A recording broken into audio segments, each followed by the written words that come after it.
Assalamualaikum warahmatullahi wabarakatuh. Selamat pagi anak-anak. Gimana nih kabarnya? Udah siap nggak ikutin materi pagi hari ini? Kok ada yang nggak siap sih? Kenapa nih? Apa yang bikin takut materinya loh? Nggak susah kok, nggak berat. Jangan. Ya Allah. Oke, sebelum kita memulai pelajaran hari ini, baiknya kita berdoa bersama-sama. Doa sesuai kepercayaan dan keyakinan masing-masing. Berdoa dimulai.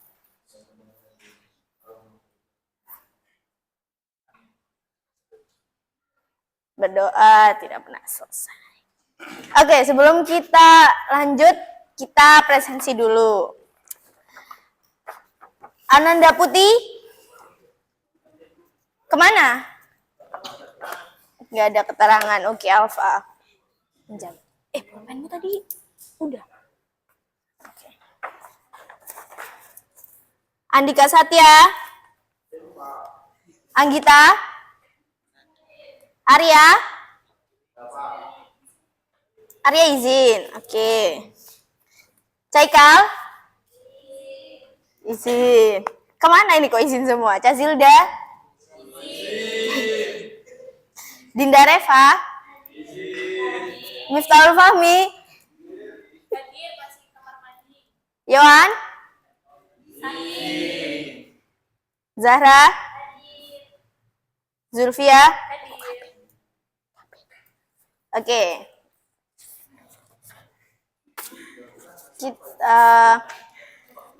Sebelumnya udah ada yang tahu nggak? Kira-kira masa demokrasi terpimpin itu apa? Belum tahu Ibu. Apa itu demokrasi? Nah, ada yang tahu nggak ini gambar apa? Monas dan Gelora.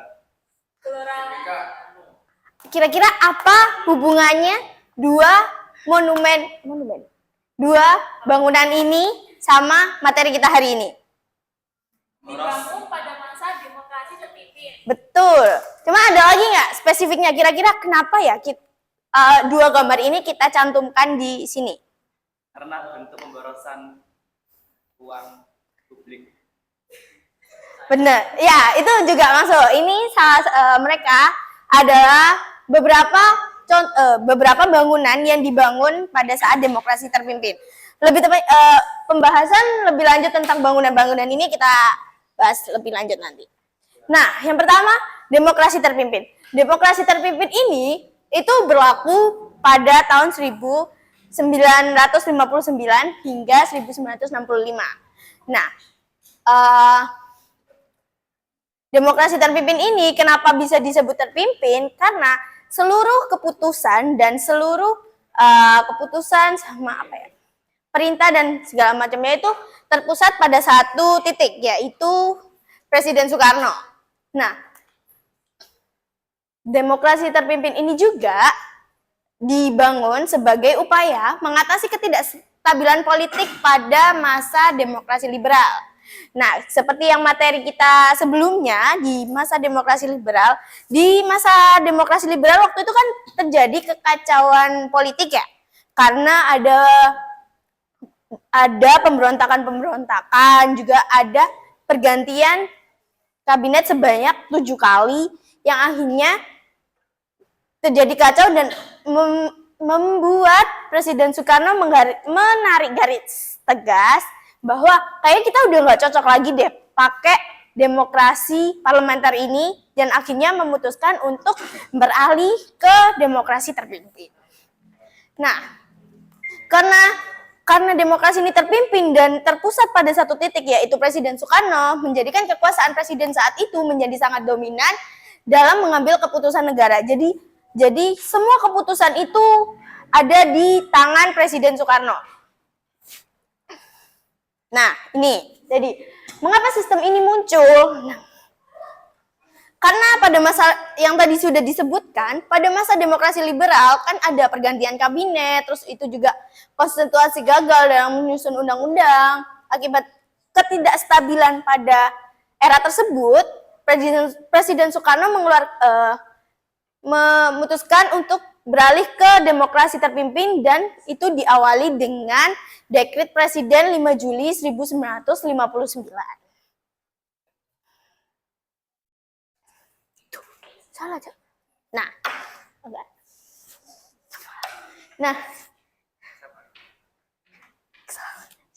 Nah, isi dari Dekret Presiden ini kan Dekret Presiden ini diresmikan pada 5 Juli 1959.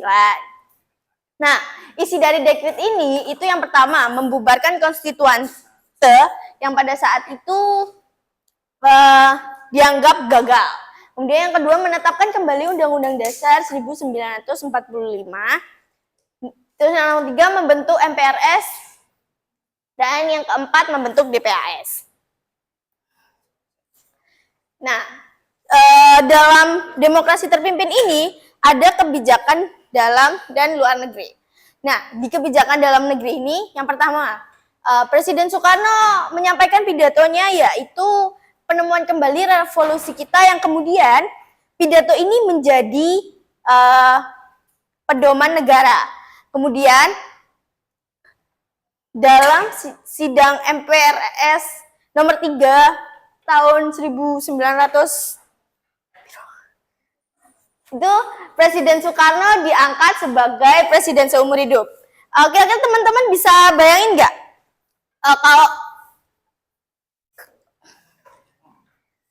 kalau misalkan kalian pemimpin negaranya itu nggak pernah ganti, menurut kalian negaranya itu bakalan baik-baik aja atau malah nggak baik-baik aja?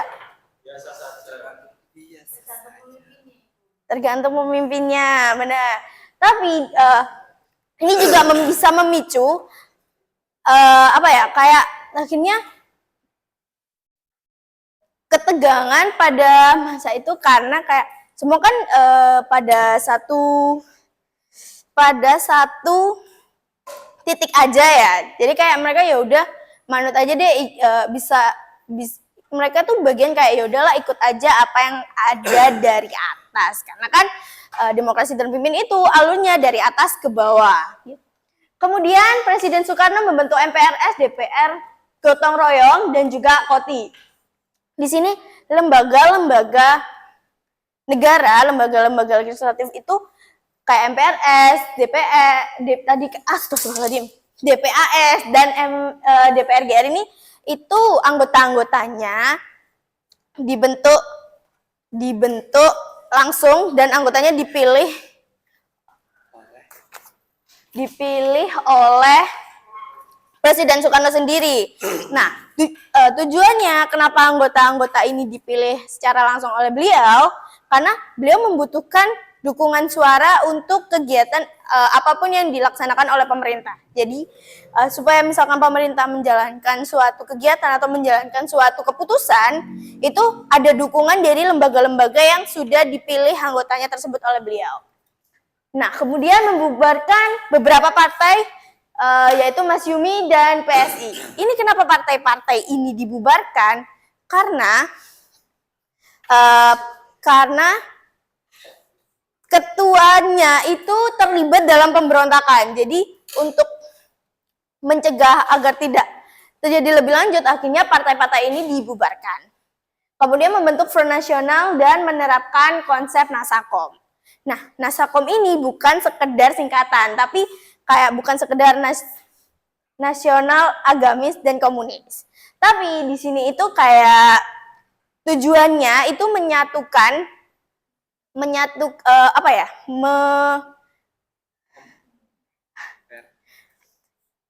tujuannya tuh kayak Integrasikan. Kayak menyatukan tiga ideologi yang berbeda, yang tiga ideologi yang bertolak belakang ini menjadi satu. Ya, walaupun sebenarnya mereka tuh dipaksa akur aja, kayak kelihatannya mereka dipaksa karena mereka kan tiga ideologi yang berbeda ya. Mereka itu dipaksa jadi satu, jadi walaupun kelihatannya mereka fine-fine aja jadi satu, tapi di belakang mereka tetap ya betul, tetap konflik, tetap ada persaingan. Nah, kemudian ada kebijakan luar negeri. Nah, di kebijakan luar negeri ini dibagi menjadi OLDEVO dan NEVO. OLDEVO ini beberapa negara yang ininya penjajah dan yang NEVO ini kayak negara-negara baru yang memutuskan untuk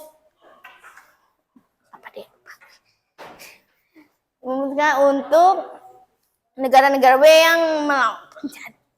nah, kemudian ada menjalankan politik mercusuar. Nah, politik mercusuar ini salah satu kebijakan luar negeri yaitu ya tadi yang membangun Monas, GBK, dan lain-lain. Itu tujuannya untuk apa? Untuk pamer ke negara-negara luar. Tujuannya tuh pamer, karena kayak negara kita punya bangunan secakep ini gitu.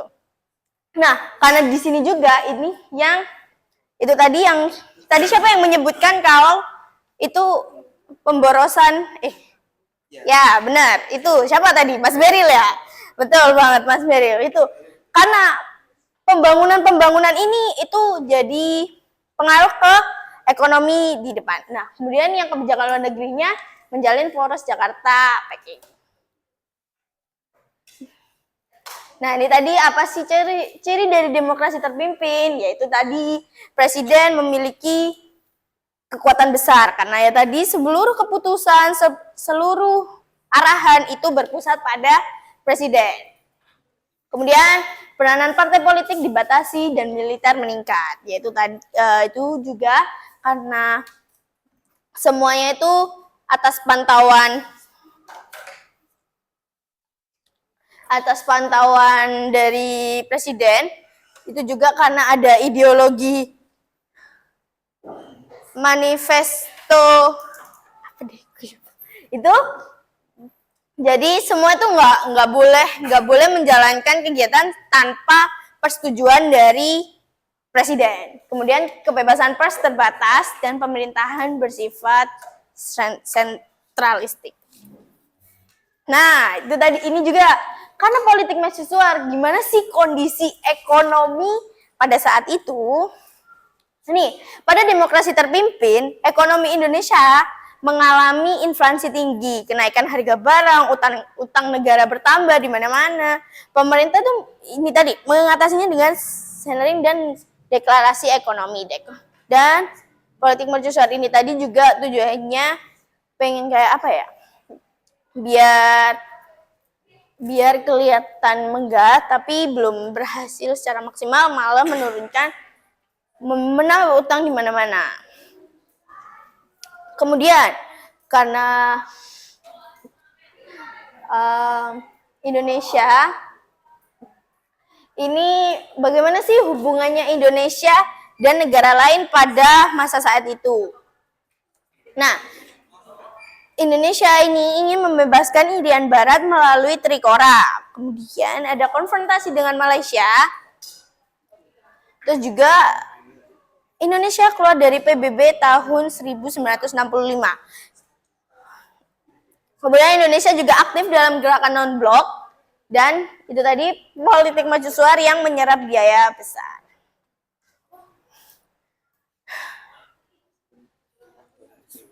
Sejauh ini ada yang ingin ditanyakan? Oke, kalau nggak ada kita lanjut ya. Nah, kehidupan masyarakat pada saat itu menghadapi kesulitan ekonomi karena yaitu tadi harga kebutuhan pokok naik, situasi politik yang memanas juga membuat kehidupan sosial masyarakat kurang stabil.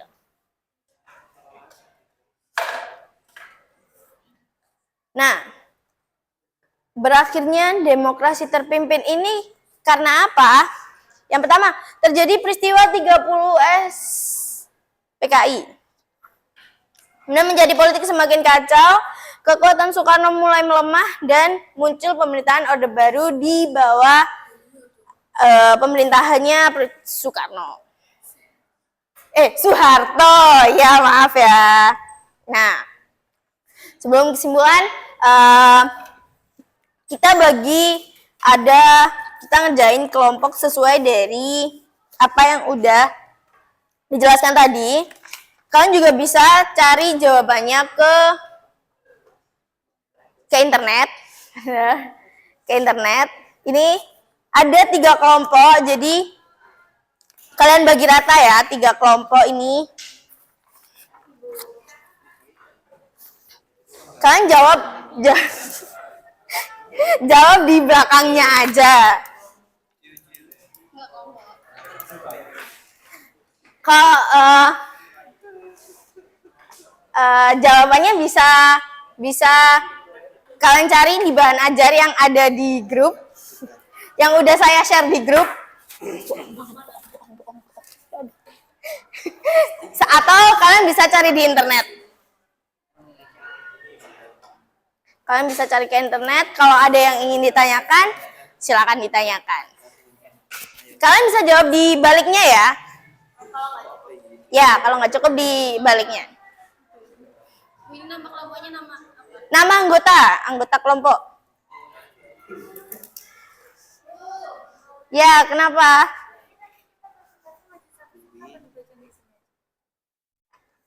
Jawab apa dulu?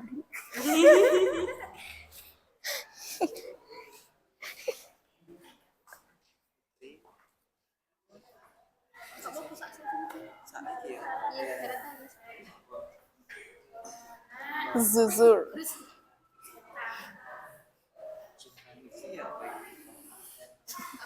Gimana, ada kesulitan nggak? Enggak. Oh, enggak, oke. Ayo Dava ikut diskusi. Kalian diskusi sambil menjawab pertanyaan yang udah ada di LKPD ya.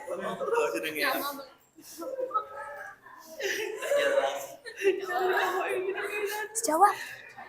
Beneran dijawab ini.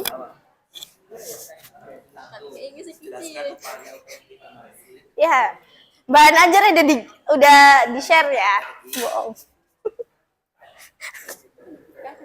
Udah bohong.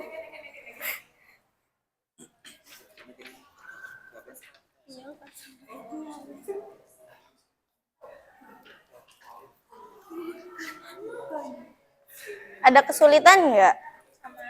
Alhamdulillah. Lama, suka. Kan nanti ada refleksi terakhir. Nggak ada. Oh, nggak ada. Refleksiku di mana? Pertemuan 3. Di teman 2. Oh, berarti di setiap pertemuan nggak ada refleksi. Kayaknya. Dipresentasikan atau enggak? Ya, nanti setelah kalian menjawab, nanti perwakilan dari kelompok maju untuk menjelaskan apa hasil dari diskusi kalian bersama kelompok ya.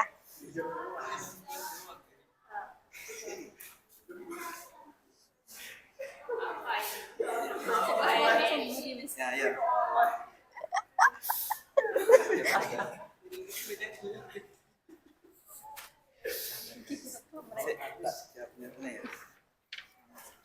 Kalau nggak cukup boleh di belakangnya.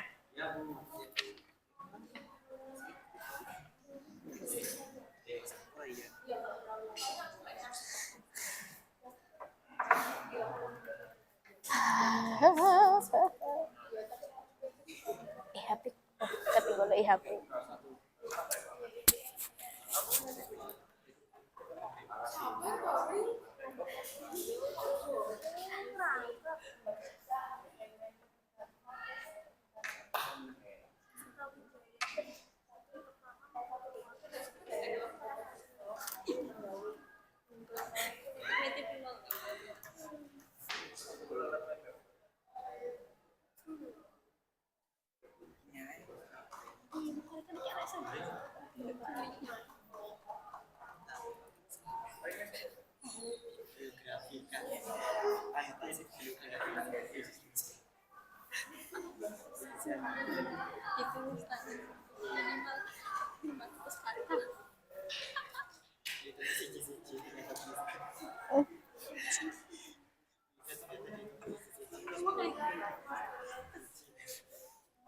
Udah ada yang selesai?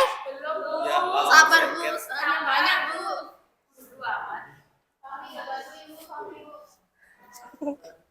Ayo, Fahmi, dibantu teman-temannya diskusi sambil mengerjakan.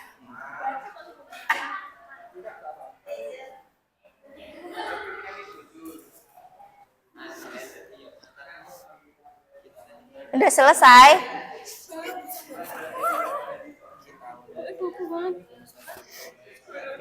Time is waktu ya. Manis.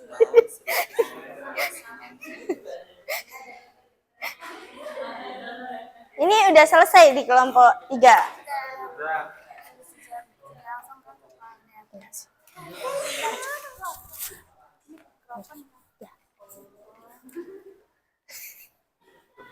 Oh, kelompok 3 udah. Boleh maju ke depan. Dipresentasikan. Jelaskan hasil diskusinya ke teman-teman. Tunjukin apa sih hal apa yang kalian dapat di KKPD. Ayo maju, silahkan. Maju semuanya aja kalau gitu. Jangan nih kebanyakan.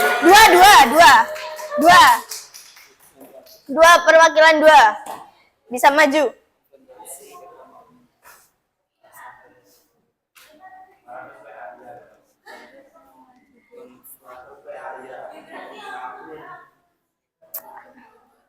Ya, boleh. Ini aja sama Bima nggak apa-apa, sama Bima. Ya, bertiga. Enggak nopal sekalian. Ayo.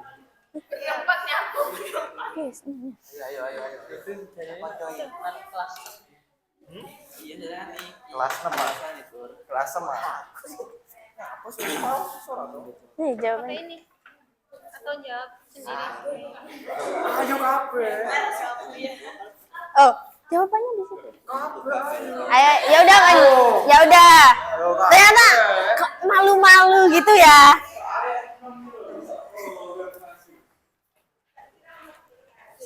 Jawab 3 aja.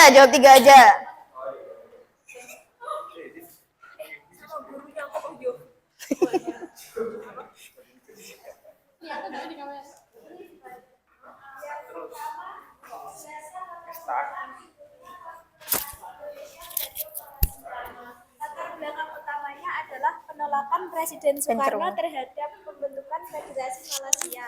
Indonesia menganggap proyek tersebut sebagai proyek neokolonialisme Inggris yang dapat mengancam kedaulatan Indonesia dan stabilitas di kawasan Asia Tenggara.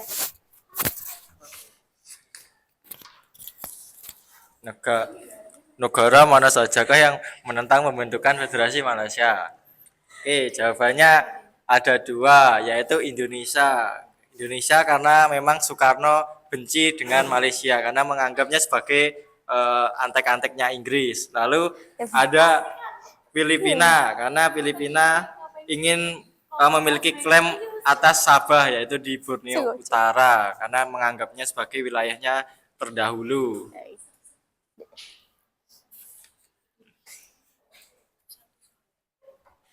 Oke, jelaskan upaya-upaya damai yang dilakukan oleh pemerintah Indonesia menjelang Dikora dikumandangkan. Nah, di sini kelompok kami menjawab sebelum melancarkan Dikora, pemerintah Indonesia menempuh jalur diplomasi. Antara lain seperti ini, Bu. Konferensi Mapilindo 1963. Itu pertemuan antara Indonesia, Malaysia, dan Filipina di Manila. Untuk apa? Untuk menyelesaikan masalah sengketa secara damai. Terus yang kedua itu ada keterlibatan PBB, di mana meminta PBB untuk melakukan survei guna memastikan apakah rakyat di Kalimantan Utara, Sabah dan Sarawak setuju bergabung dengan Malaysia. Oke. Kasih applause dong buat teman-teman yang udah maju.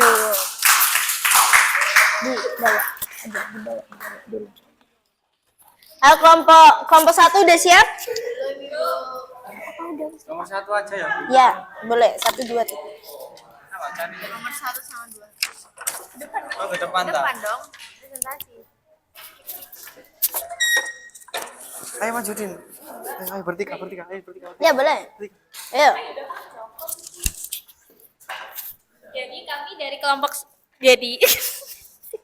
Jadi kami dari kelompok 1 akan membacakan hasil diskusi kami. Namun di sini terbatas pada nomor 1 dan nomor 2. 1.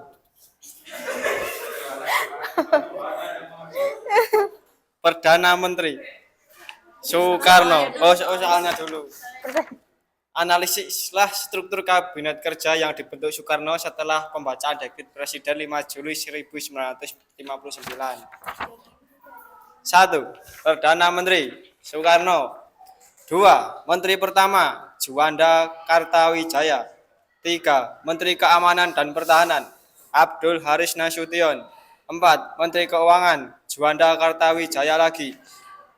5. Menteri Produksi Suprayogi. Sudah, dan lain-lain. Ya.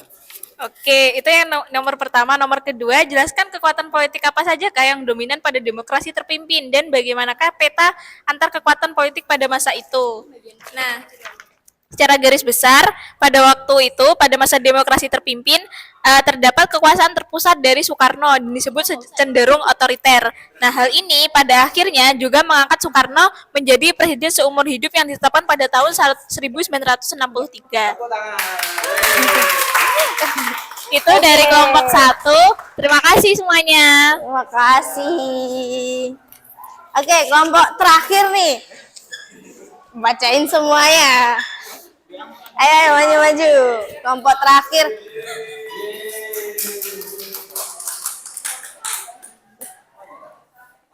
Ya.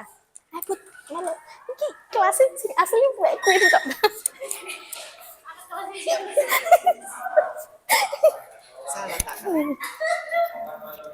Boleh dijawab. Baik. Jadi Agak ke sini. Ke sini. Nah, Assalamualaikum warahmatullahi wabarakatuh. Waalaikumsalam warahmatullahi wabarakatuh. Jadi di sini dari kelompok Trikora ingin mempresentasikan hasil diskusi kami. Kami membahas tentang gerakan Trikora yang diprakarsai oleh Soekarno. Ya. Nah, untuk pertanyaan pertama, upaya diplomasi yang dilakukan pemerintah RI untuk mengembalikan Irian Barat adalah yaitu konferensi meja bundar pada tahun 1949, perundingan bilateral pada tahun 1950 sampai 1953, dan pemutusan hubungan diplomatik tahun 1960. Kemudian kenapa bisa terjadi nasionalisasi perusahaan-perusahaan milik Belanda di Indonesia? Itu karena terjadi perselisihan di Irian Barat. Peraturan, kemudian adanya peraturan pemerintah pengganti Undang-Undang Nomor 2 Tahun 1960 serta konfrontasi ekonomi yang terjadi antara perusahaan Belanda. Nah, Gantian dong sama temennya. apa? Iya, boleh. Nah, oke, selanjutnya untuk nomor 3, jelaskan tentang Trikora.